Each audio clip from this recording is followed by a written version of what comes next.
Okay, so I really wasn't going to continue more videos, but I did catch one from Neil deGrasse Tyson on Ghost as a Facebook post, and I absolutely loved it, and he got the fire rolling in me again, and I really appreciate that. I kind of needed that one at the moment, not because we're talking, just the medium of the material, you know, gave that fire in me just a little bit of a blow because, it's so critical when you see somebody in the field that actively understands the material damn near verbatim, that study and practice. And I want to show you something to it, but before I do, I want to talk about this guy. I was watching him do this corona example on a whiteboard. He had the whole thing prep drawn out, and well, as a smart fellow myself, I got looking at him like, man, that's incredible. The way he's going at it, the hypoxia, and excuse me. I mean, again, I'm a fairly smart guy, but when the road diverged, I went another way. Um, but there was a lot of things on his whiteboard there, and the way he was doing things that just fit so synonymously in one half with the information of what we do in here, at least in this STEM lab. And I wanted to really give you an example of what that looks like so you have a better idea of, of kind of the totality of that information. So we are going to go back to our SAW program. Now, essentially, this here's just a whiteboard, honestly, right?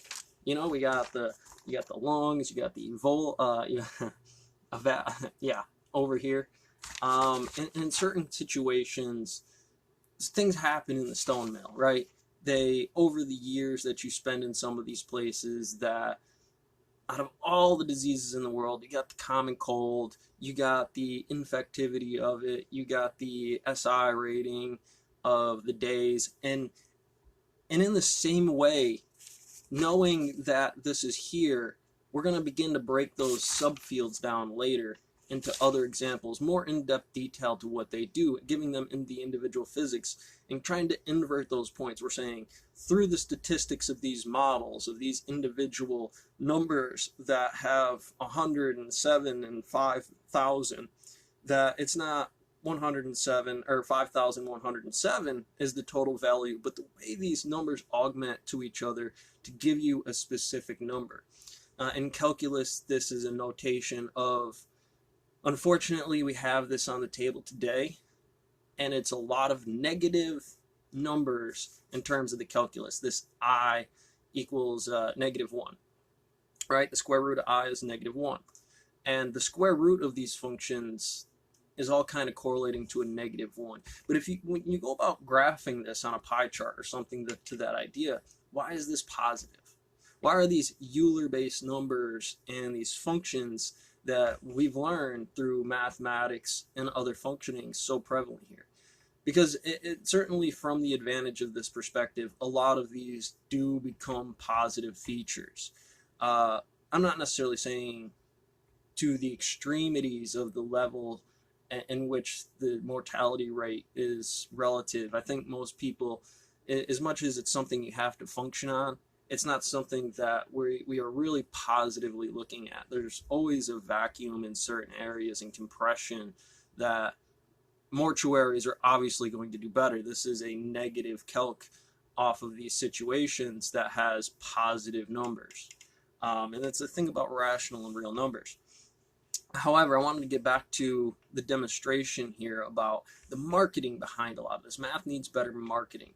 And for Neil deGrasse Tyson to do that and the way we present this information, there is a common mass gap between these things. And cosmetology, you got Sagittarius over here in the horizon, and when to plant the corn, and when to breed properly given your fiscal abilities and winter rolling in, given your bills and ratios, and the topology of these high spikes and times, or visible things within your horizon in which this distorting lensing matter and being relative as much as general on the ground is at the same time. Now, obviously, we got some big ones in space, and for me, in the stone mill against biologist who's talking about the description in the lungs and the alveoli and the respiratory system and things like that, that there's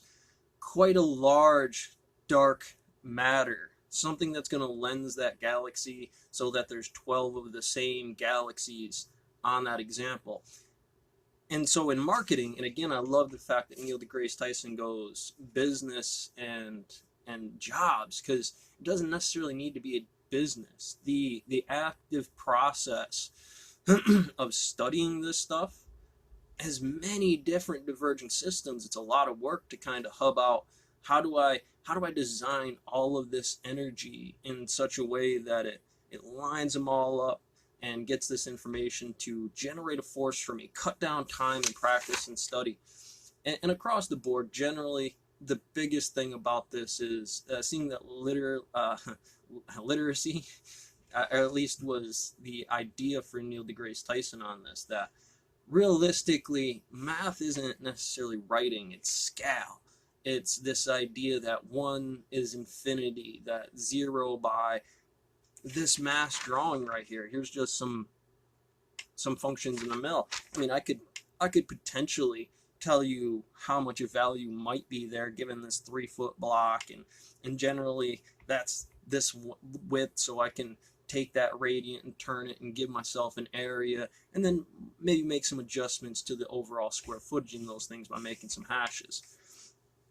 I can also tell you that a bay of this size will take a general amount of time to clean, but in relationship to one another, it's a zero-based math. This isn't one process. This is a series of one individual processes in here. A lot of first order. If you're going to say mathematics as a first order, then as the second order or special relativity, this very smooth way of mechanics in this very globular, rough square that doesn't really exist in nature, but is the number on a radiant half is 1 if one of those times is relative. And so all jobs, every job, the fact that I walk from here to over there requires certain volts, certain calories, certain initial systems, and we generalize those, and then we say to the age, the quantum calculus, under all the graphing points of these ideas that do a thing. And a lot of times, much like your resistors on a board, you know, oh, I want this one, the color key, I want to have you, these examples work in the same way.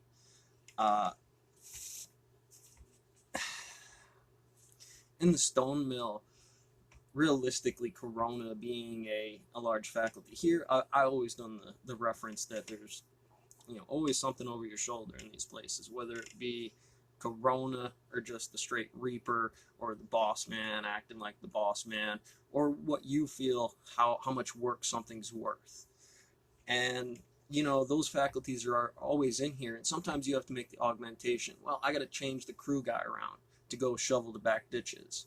Or nowadays, that when the staff comes in, everybody's getting that first initial thing like this. We're in our stations, we're not really touching anything, and anytime the break comes by, the break room, everybody goes in, and then right at that point, we're putting a bottle of rubbing alcohol or something along hand sanitizer, so that when it comes back out in the field, we can make the augmentation to this. We might not be able to control the fact that somebody coughed, or a 7-day swing on these on the infection, the rate in which infectivity increases.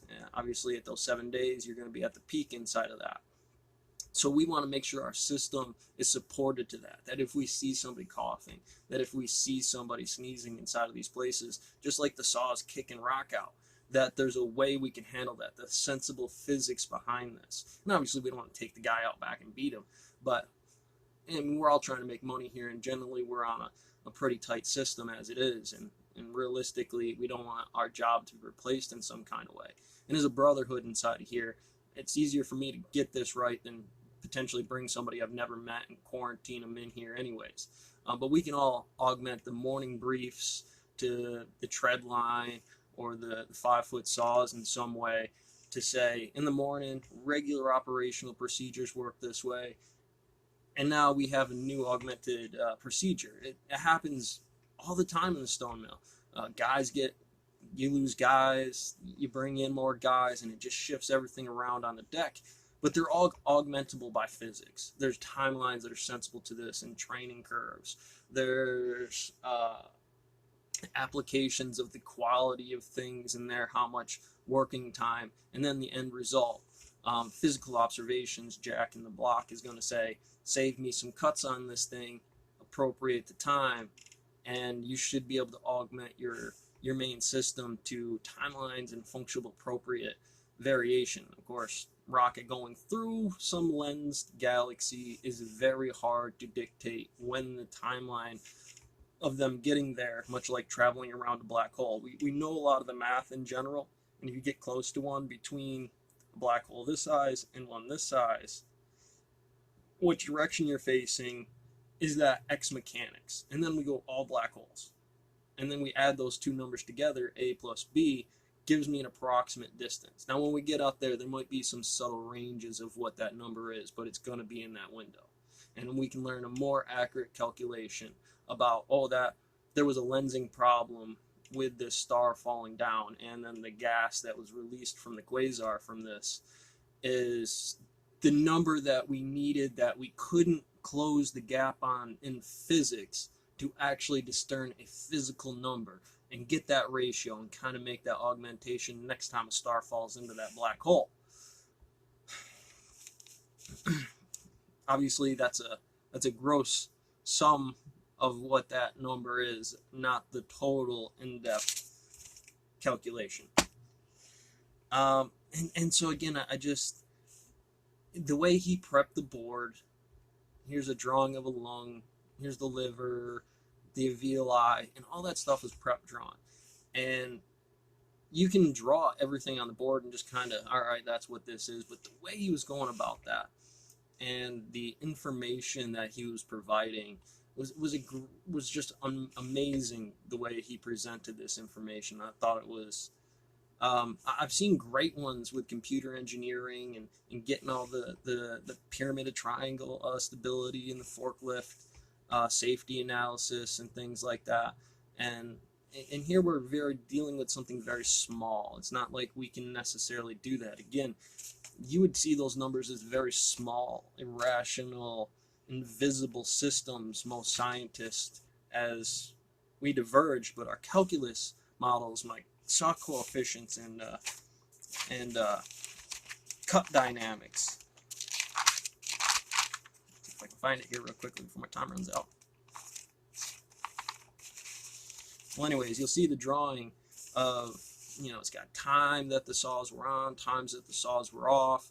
You got the numbers of cuts you got out of there, how many billets you put into there. And when all that material is done, you see big blocks and you can kind of look at it. But after that's all cut up and moved on the rollers and all cut up, how would you ever know unless you accurately depicted what this number is? Your margins on the end result would be too much. If you had inefficiencies in training processes, that it would be, dangerous that the skid steers in there next to them saws, or in the same regard, somebody doesn't know how to cut the rock correctly and it's all cross-grained in there. I see the numbers of cuts, but you get down in here and those were supposed to be 8-footers and I'm only getting 3-footers out of here on a cross-grain system. And those observations are going to be absolutely prevalent to me. Much like they would be to a doctor in the hospital or Neil deGrasse Tyson talking about the very in-depth numbers that go into dark matter, dark energy, lasers, sound and temperature, and really realistically anything in that field, because sound and temperature certainly make a difference. Here's that noise that's a constant EM field noise that still allows this piece of machinery to do. It just might not have the proper everything in it, but it's diamond blades and stone. It's going to make some noise. And we know that that's a temperature index. That's this thermodynamics of white and black tiles on the game of jump and all of the positions in there. And when that noise comes off, this piece moved, and like a chessboard, everything else kind of closes immediately in and around that. And it lets me know, hey, the lensing of all the galaxies on here means it's actually that one. And so we're using that to reduce the number of all the terms and all this universe around us to help us get something lit up. Help us see the spectrums of those effects and how they wave and function with each other. So that was my note. Catch you on the next one.